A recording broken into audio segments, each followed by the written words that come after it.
Have you ever wondered what games you should keep or you should lose?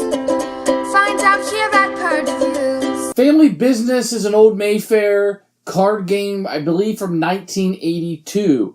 It is your classic gangster, pile on everybody, attack who you can, and score points where you may. This is all about putting other rival gangs into the graveyard, literally. You would literally be putting them and lining them up and putting them into their graves in order to have your men survive at the end of the game. This is a classic little take-that game. You attack other people, you can play cards to defend it, then you have some other cards that do some unique actions like going on the lam or changing up the order. So you're going to have an order of the cards that will be in the game, and the one closest to the box will be closest to the grave, and they will die, etc. So you want to get yours and move them back. If you ever played a game called Tiki Topple, it's not unsimilar to that with different mechanisms going on. With Family Business, you don't want your guys to die and you want the other people's to die. It falls into the trap of somebody plays a card, I need a very specific card in order to block it. If I randomly or luckily have that card, then I've blocked what's happened.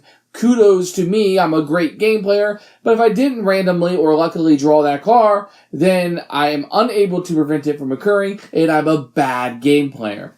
I don't know if that kind of thing really is attractive to me. Even when playing with my family, I have a few of these games, some things that have kind of went off. I feel like murdering other people with gangsters isn't something that I necessarily want to play with my little kids.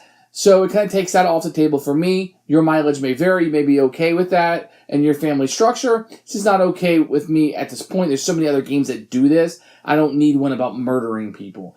So that takes off the table, so then I'm left like, who am I going to play with this? Do I want to play this with my gamer friends? I don't know. I think there's other better fillers that maybe we would spend our time with and take that game. I'm not really big on take that anyway. So this is one that I'm going to purge because the mechanisms don't fit right with me. Maybe with a different theme, but I don't think the game is really that good to get so worked up about. I think it's more in print because of the price, and the gangster theme is going to pull people in. And if you had a bunch of teenagers who were kind of into that, or gangsters were hot at the moment, maybe when Goodfellas was released, or something's in the media about them, maybe it'd be a hotter item, that I think the game might go up a little bit. But for me, I think you can find take that game nearly anywhere with anything that you want. I don't know if this fits it for me. There are some cards, and there's some difficulty in like knowing what each card does. I don't feel like the iconography on the cards informs you too much about what each card does. You almost have to download that information. I think it gives it a steeper learning curve than perhaps this game should have. As for me, this game is a purge, and one I do not recommend. Business. This is an older card game. We're going to take a look at the components from Mayfair Games. Very small box, very portable. Open up, you're going to have just two sides for the cards. The cards in here actually I like a lot. I like the way they feel. The artwork I'm not crazy about. Other than that, they work fairly well. These are the mobster cards. These are going to come in different colors. 9 cards, 6 colors. And then on this side, I put all the cards you'll be playing during the game. It's just a card game. No other components. The artwork is kind of cartoony, as you can see. The icons are okay. They differentiate the different types of cards. But a lot of cards do a lot of different things, and there's no icons on it to differentiate what they actually do. So you'll have to guess for most of these, or just memory dump, where when you're learning the game, you have to memorize what all these do. There's no player aids, so it's a little bit difficult to tell exactly what these do. The contract cards give you a little bit of information.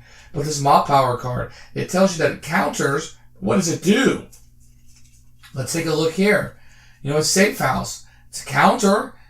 It looks exactly like the Mop Power, has a different picture. But what does it do? You're not going to learn that from the cards. You're going to have a memory dump where you learn all this beginning, or just play the game and learn it. I think that holds this game back a little bit. Component-wise, I would have liked some icons not only to me it's a counter card, but what it actually counters and what it does. The rules for this game are fold out. They're presented in black and white. It does have some pictures, but you should be able to read the rules and learn the game in about 2 or 3 minutes. But just know there's no player aids with this game, and it holds the game back a little bit because there are no icons to differentiate the cards and what they do. So it can be a little bit difficult to learn the game until you kind of learn it. Not that it's a complicated game, but it does take a memory dump at the beginning. So playing a turn is very easy. You're going to draw a card, play a card, but let me show you what the different cards will do. A contract card is the main mechanic in the game, and this is how you're going to put somebody on the hit list. If you play a contract card, then you will choose somebody and they put a mobster on the hit list, and this is how their mobsters will die. It is important to note that you can play these counter cards. When you play a counter card, you will also take the next turn. That may skip other people. The family influence card can be played after a contract card is played, and it just cancels the contract card. If you were to play a mob power card, then what that will do is say player red played the contract card and player green played the mob power. Normally when you play a contract card, the green player would have to add a card, but the mob power requires it to go back to the person playing the contract card. So the red player who played the contract card would then add somebody to the mob list instead of the green player. There are a few different contract cards. This one blocks mob power or family influence cards from being played. There are some that just block the mob power. There are some that block just the family influence cards. And then there are some that have the priority. What that means is when you add the card, instead of adding it to the back of the line, they will be added to the front of the line. They have priority of being killed. You also have the double contract. This just adds 2 mobsters to the hit list. Now, if you were to play a family influence card, it will block only the first one, and the second one will still be added.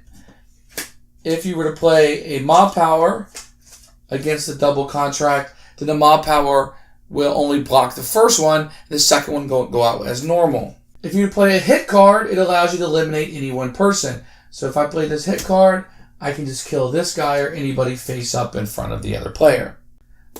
The St. Valentine's Day Massacre, when this is played, you kill everybody in the hit list, and then they are killed off. The double cross allows you to take 1 mobster from every player, and then you can add them to the hit list in any order that you choose.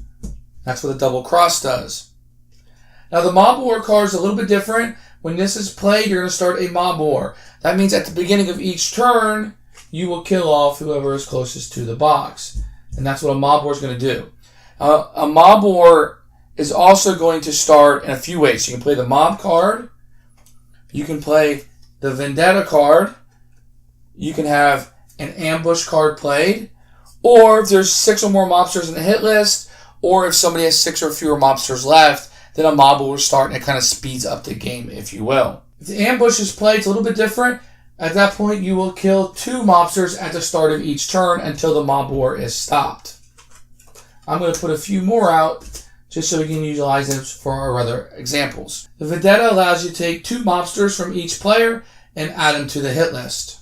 If a safe house is played in reaction to a vendetta, then you don't have to add anybody to the hit list, but the other players still have to, and a mob war is still started. The turncoat allows you to take a mobster in play and exchange it for somebody in the discard pile, so that can be very, very important if you want to play that.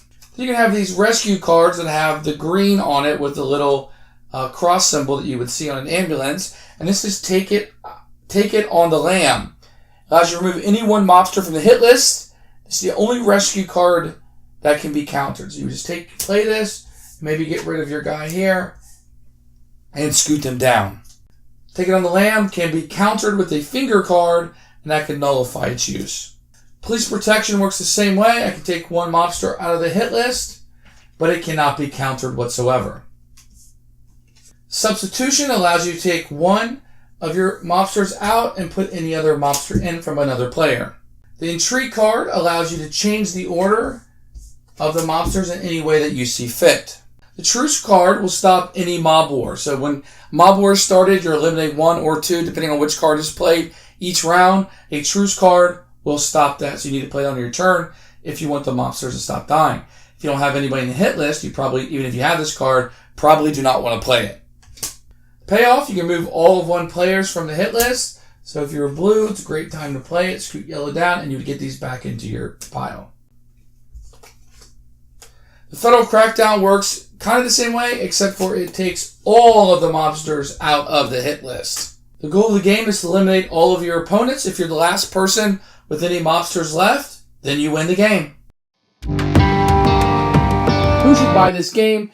Really, look, you're going to have to be fans of Take That. You're going to have to be okay with some randomness and luck in the game. It's one of those, if you have the right card at the right time, you're doing very well. If you don't randomly have that card at the right time, you're not going to be doing as well. You're going to be okay with that. I think teenagers will really like this, maybe families that like the gangster theme, or just gaming groups that want a light filler and want a little Take That. But there is still some strategy in the game. I think Family Business will fill that role for you. I think for the majority of people, this game can just be set down to Father Time and pass us on by. Absolute purge for me. Thanks for watching the video. I really appreciate you tuning in. If you liked it, please like it and hit that little subscribe button. That really helps out the channel, lets us know that you're getting the videos that you want. If you agreed or disagree with what I said, feel free to comment below. I'd love to hear what you have to say, and I promise that I will comment back. Thanks for watching, and everybody else, keep playing.